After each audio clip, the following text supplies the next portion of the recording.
आखिर गरुड़ ने अपनी माता विंता को दासी के बंधन से कैसे मुक्त कराया, और क्या गरुड़ अमृत को पाने के लिए स्वयं भगवान विष्णु से भिड़ जाएंगे? और सबसे बड़ा प्रश्न, आखिर नागों की जीभ दो भागों में विभाजित क्यों है? सबसे पहले समझते हैं कि यह पूरा घटनाक्रम शुरू कैसे हुआ। प्राचीन समय की बात है। ब्रह्मा जी के पुत्र महर्षि कश्यप की 4 पत्नियां थी, परंतु इस कथा में हम उनकी 2 पत्नियां माता विंता और माता कद्रु के बारे में जानेंगे। दोनों बहनें प्रजापति दक्ष की पुत्रियां थी। महर्षि कश्यप उनकी दोनों पत्नी की भक्ति और सेवा से अत्यंत प्रसन्न हुए और इसलिए उन्होंने उनको संतान प्राप्ति का वर देने का निश्चय किया। सबसे पहले माता कद्रु ने 1000 शक्तिशाली पुत्रों का वरदान मांगा। ऋषि कश्यप ने उन्हें यह वरदान दे दिया। अब बारी आई माता विंता की। माता विंता ने ऋषि कश्यप से केवल 2 पुत्रों की मांग की, लेकिन उन्होंने कहा कि वो दोनों पुत्र ऐसे हो जो संपूर्ण जगत का कल्याण करे। ऋषि कश्यप ने उन्हें भी यह वरदान दे दिया।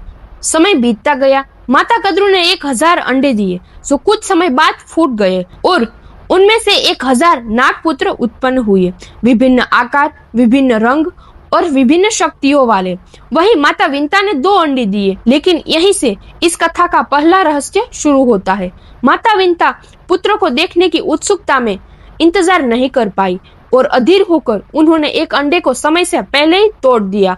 अब अंडे से एक अधूरा बालक निकला, जिसका नाम अरुण था। अरुण ने अपनी माता को देखा और अत्यंत क्रोधित होकर कहा, माता, आपने मुझे समय से पहले ही जन्म दे दिया। इसके कारण मेरा शरीर पूर्ण विकसित नहीं हो पाया, इसलिए मैं आपको श्राप देता हूँ कि आप अपनी बहन कद्रु की दासी बनेगी। लेकिन कुछ ही क्षण बाद अरुण को अपनी गलती का आभास हुआ। तब उसने कहा, माता, आपके दूसरे अंडे से जो पुत्र जन्म लेगा वह अत्यंत शक्तिशाली होगा और वही आपको इस श्राप से मुक्त करेगा। यह श्राप महाभारत के आदि पर्व और गरुड़ पुराण दोनों में वर्णित है, जो माता विंता की नियति का आधार बन जाता है। बाद में अरुण सूर्य देव के सारथी बन जाते हैं। इस प्रकार एक माँ की जल्दबाजी ने उसे गुलामी के मार्ग पर डाल दिया। यह सनातन धर्म की एक गहरी चेतावनी है कि अधीरता कितनी महंगी पड़ सकती है। दूसरा अंडा 500 वर्ष तक अछूता रहा। इसी दौरान आकाश में से एक उच्चश्रवा नाम का श्वेत और दिव्य घोड़ा विहार करते हुए निकल रहा था, जो अत्यंत तेजस्वी था। एक दिन समुद्र किनारे बैठी माता विंता और माता कद्रु ने उस घोड़े को देखा। तब माता विंता ने कहा, यह घोड़ा पूरी तरह सफेद है। लेकिन माता कद्रु ने ईर्ष्या से कहा, इसकी पूंछ काली है। दोनों बहनों के बीच तर्क होते हुए शर्त लग गई, जो हारेगी वह विजेता की दासी बनेगी। कद्रु ने अपने नाग पुत्रों को चुपके से आदेश दिया कि वे जाकर उच्चश्रवा की पूंछ से लिपट जाए। कुछ नागों ने ऐसा करने से मना कर दिया, तो कद्रु ने उन्हें श्राप दे दिया कि वे राजा जन्मेजय के सर्प यज्ञ में जलकर मरेगी। बाकी नागों ने उनकी आज्ञा मान ली और घोड़े की पूंछ से लिपट गए। अब दूर से देखने पर उच्चश्रवा की पूंछ काली दिखाई देने लगी और इस प्रकार माता विंता शर्त हार गई। शर्त के अनुसार उन्हें कद्रु और नागों की दासी बनना पड़ा। विंता रोज कद्रु और नागों की सेवा करती, लेकिन धैर्य से इंतजार करती रही कि उनका दूसरा पुत्र जन्म ले और उन्हें मुक्ति दिलाए। अब कथा का सबसे रोमांचक भाग आता है।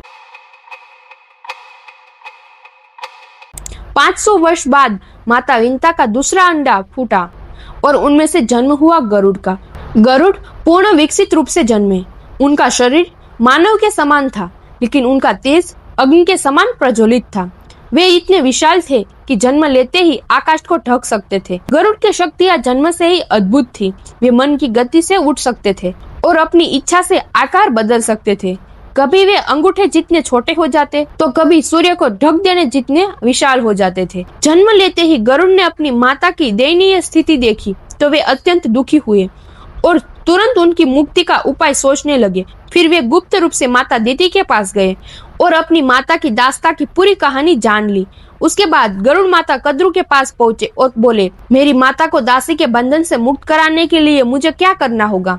तब माता कद्रु ने कहा, यदि तुम स्वर्ग से अमृत लाकर मेरे सामने रख देते हो तो मैं तुम्हारी माता को दास्ता से मुक्त कर दूंगी। यहीं से शुरू होता है गरुड़ का महान संघर्ष। गरुड़ ने संकल्प लिया कि वे अपनी माता को अवश्य मुक्त कराएंगे। अमृत प्राप्त करने के लिए गरुड़ स्वर्गलोक पहुंचे। वहां उनका सामना सबसे पहले अग्निदेव से हुआ। अग्निदेव को परास्त कर गरुड़ आगे बढ़े। इसके बाद उन्होंने देवताओं की पूरी सेना को पराजित कर दिया। अंत में इंद्रदेव स्वयं उनसे युद्ध करने आए, लेकिन गरुड़ की शक्तियां के सामने वे भी परास्त हो गए। अंततः गरुड़ अमृत प्राप्त करके लौटने लगे, लेकिन तभी उनके मार्ग में भगवान विष्णु प्रकट हुए। भगवान विष्णु ने कहा, मैं तुम्हें इस प्रकार अमृत ले जाने नहीं दूंगा। यदि तुम यह अमृत कद्रू को दे दोगे तो उनके पुत्र अमर हो जाएंगे और संसार में विनाश मचा देंगे। इसलिए संसार के हित के लिए मैं तुम्हें अमृत ले जाने नहीं दूंगा। गरुड़ ने दृढ़ स्वर से कहा, प्रभु, मैं अपनी माता को मुक्त कराने के लिए यह अमृत ले जा रहा हूँ। यदि आवश्यक हुआ तो मैं आपसे भी युद्ध करने के लिए तैयार हूँ। तभी वहां माता लक्ष्मी प्रकट हुई और उन्होंने विनम्र भाव से भगवान विष्णु को समझाया। इसके बाद भगवान विष्णु ने गरुड़ की परीक्षा लेने के लिए उन्हें अमृत पीने का प्रस्ताव दिया, लेकिन गरुड़ ने अमृत पीने से इनकार करते हुए कहा, मैं ये अमृत अपने लिए नहीं बल्कि अपनी माता को मुक्त कराने के लिए माता कद्रू के पास ले जा रहा हूँ। गरुड़ की यह मातृ भक्ति और निस्वार्थ भावना देखकर भगवान विष्णु अत्यंत प्रसन्न हुए और उन्होंने गरुड़ को अमृत ले जाने की अनुमति दे दी। इसके बाद गरुड़ अमृत लेकर माता कद्रू के पास पहुंचे और उसे उनके सामने रख दिया। फिर उन्होंने कहा, अब मेरी माता को दासी के बंधन से मुक्त कर दीजिए। माता कद्रू ने वचन के अनुसार माता विंता को दासता से मुक्त कर दिया। लेकिन तभी इंद्रदेव प्रकट हुए और अमृत का कलश लेकर चले गए। जब नाग अमृत पीने आए तो उन्होंने देखा कि वहां केवल घास पर अमृत की कुछ बूंदें गिरी हुई हैं। वे उस बूंदों को चाटने के लिए टूट पड़े, लेकिन घास की तीक्ष्ण धार से उनकी जीभ दो भागों में कट गई। इसी प्रकार नागों की जीभ दो भागों में विभाजित हो गई।